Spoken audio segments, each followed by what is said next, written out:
What is up? So in one of my last videos I said, hey, we might have a big block build coming. So we got us a big block. This is a GX 390 13 horsepower Honda. Got it for free, but came with a little cost. I'll show y'all in a minute, but I'll just give y'all a brief rundown. So it has no carburetor bowl, no float, not sure if it has a jet, no spark boot or whatever you call it.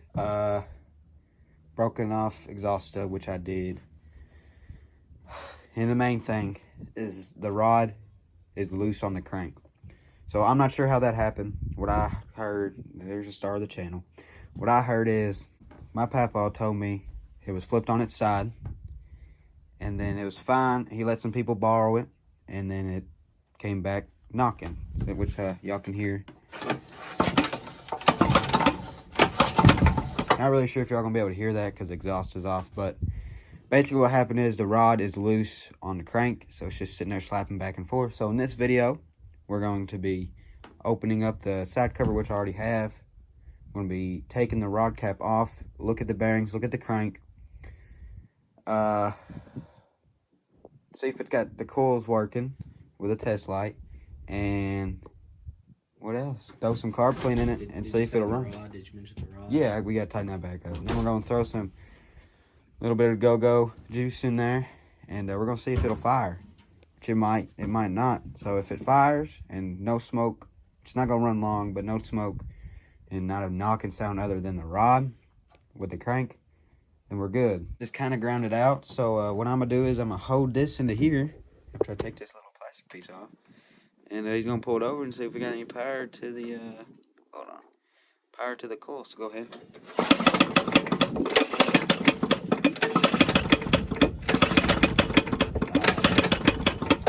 Let's try this switch.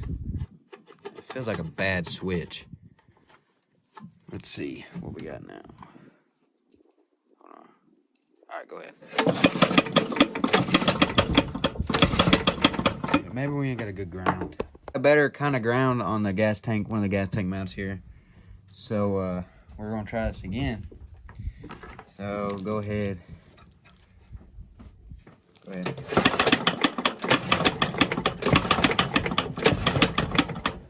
Go.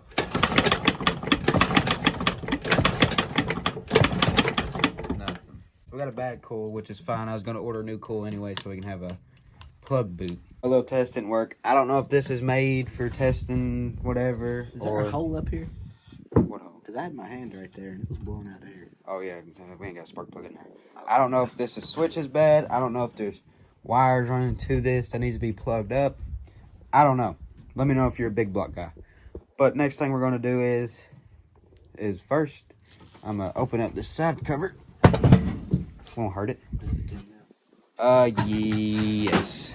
I'm gonna open up the side cover and see what size coil it is. I'm pretty sure it ain't the size of a Predator coil, but we're gonna try anyway. All right, so that's not the same size coil. One more trick I know is to clean off these magnets. And not much side play. It has a place you could put. Looks like a starter, but there's no ring. Ring on the flywheel, so I'm gonna clean these magnets off. If you got something that ain't got spark, clean the magnets off. I've had 8 mini bikes so far as a Coleman that the magnets wasn't clean on there and it wasn't getting spark, and then we clean the magnets and it was fine. So I'm gonna get these magnets cleaned and I'm gonna get the side cover back on and we're gonna go from there. All right, so I got the coil clean, or the flywheel cleaned off the magnets. So we're gonna put this test light on there and give her another go.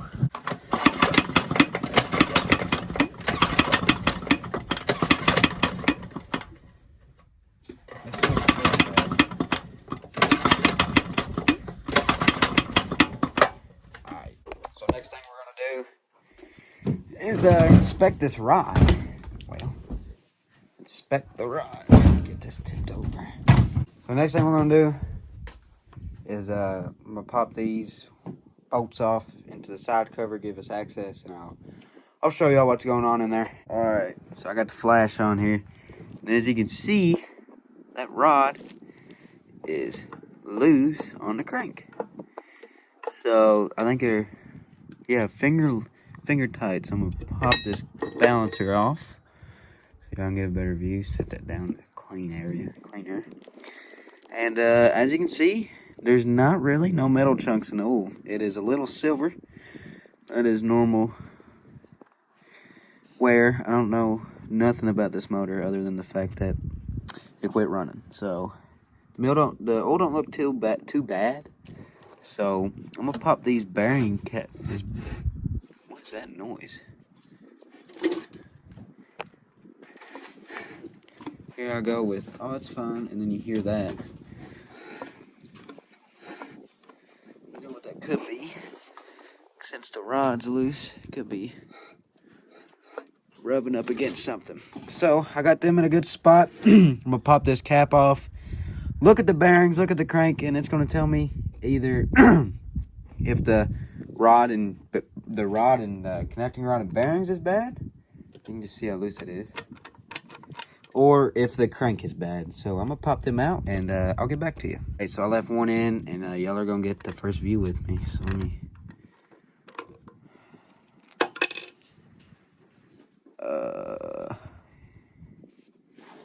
Yeah, them are trashed. Trash. And inspect the damage on the crank.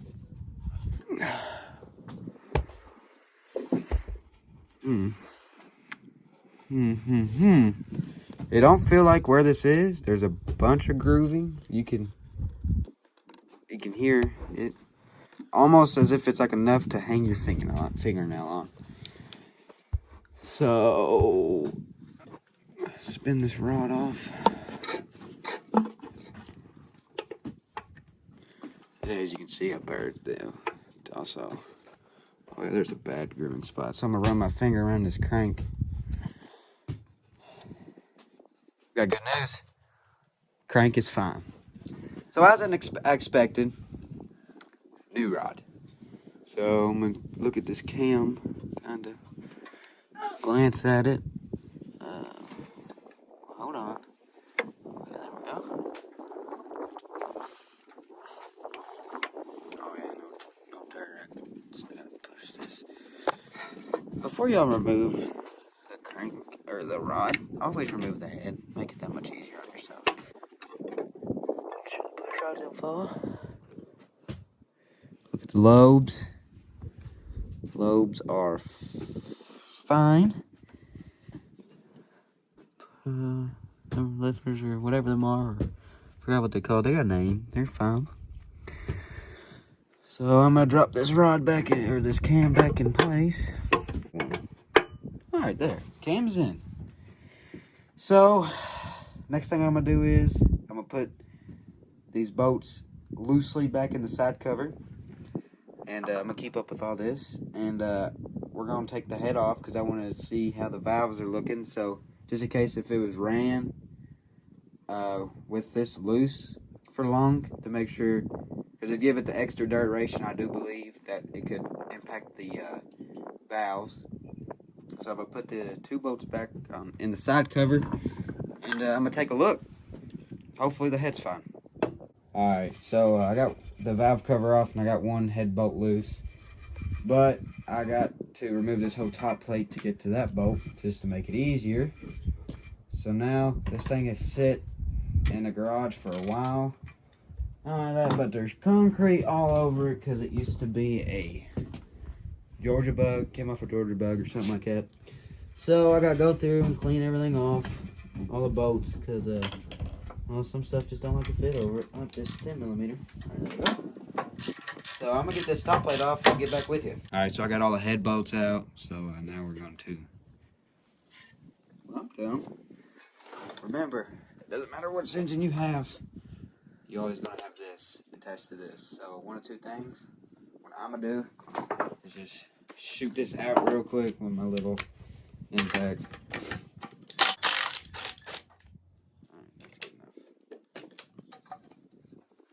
Make sure nothing's connected in here. Very could possibly, here's that bolt. Very could possibly be something inside this fan that is connected to this head. Trying to pull it off again. Let me pop this side cover off and I'll get back to you. Alright, so there wasn't none So I basically took all that off for no reason, but it's fine. It's all got to come off anyway. So I'm going to give, don't mind the broken stud. I got to get a new one of them. But I'm going to give it some nice, easy, gentle love taps to try to get it off. So.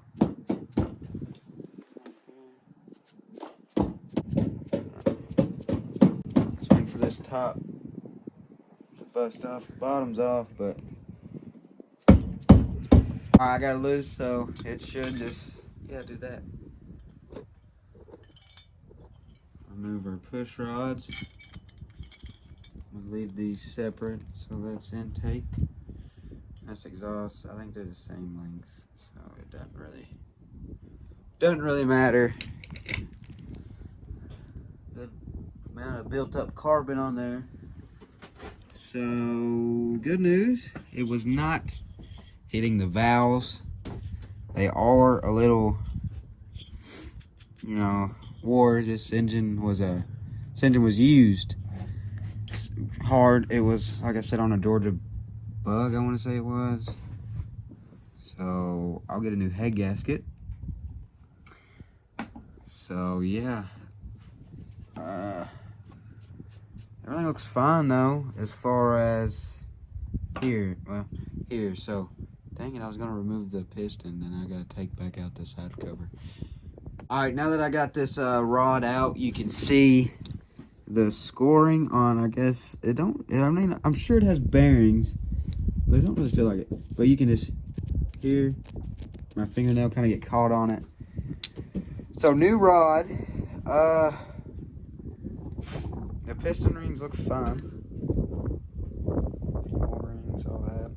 The piston looks fine. It's got carbon built up, but you can remove that easy.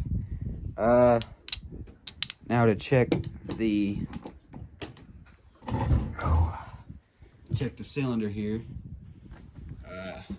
It feels fine. Gosh, this is huge compared to a Predator. Nothing seems fine with it. Don't take that wrong. It feels okay. It don't feel rough. So I'm gonna call that okay. So as you can see down in here, it looks fine, feels fine, and you can see the crank there. That also don't look, it don't feel bad either. Like, it's got grooves in it, okay? But my fingernail gets caught in one place. So we're gonna run it. Oh, that sounds wonderful. What is that hitting on? Is that the bearings? It could very well be the bearings. I think that is the bearings. We get this cam that took me 20 minutes to put back in out, and got oil going everywhere. And I'll get back to you, and we're gonna see if it's the cam or the bearings over here. All right, so good news, the bearings seem to be fine. It's actually just a coil over here hitting on the flywheel because it's got movement, because there's, the side cover down here is not. I'm gonna check these bearings too.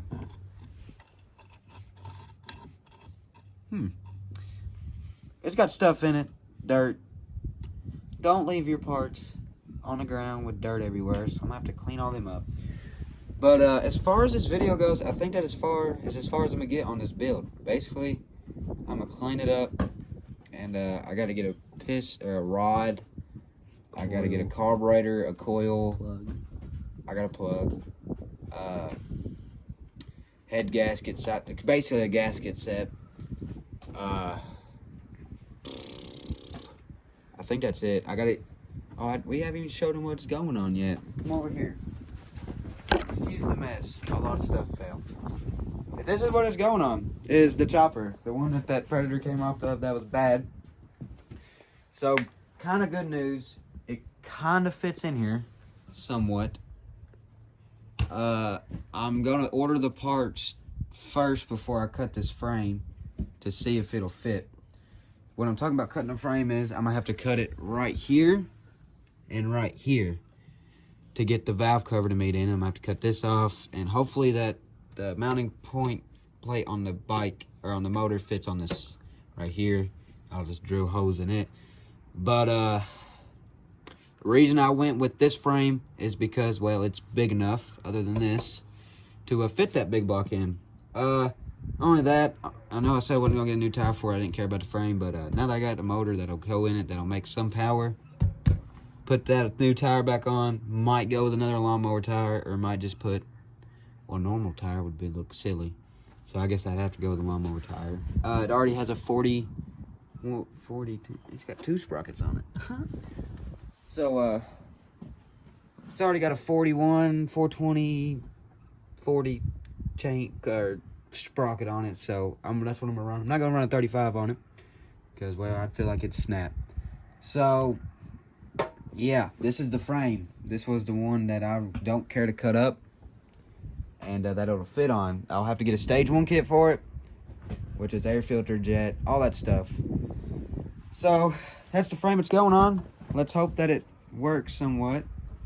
And as far as this motor goes, I'm gonna try to get the parts ordered soon. When I get the money, it's good. I think everything is like up to like $100, which I got this engine for free.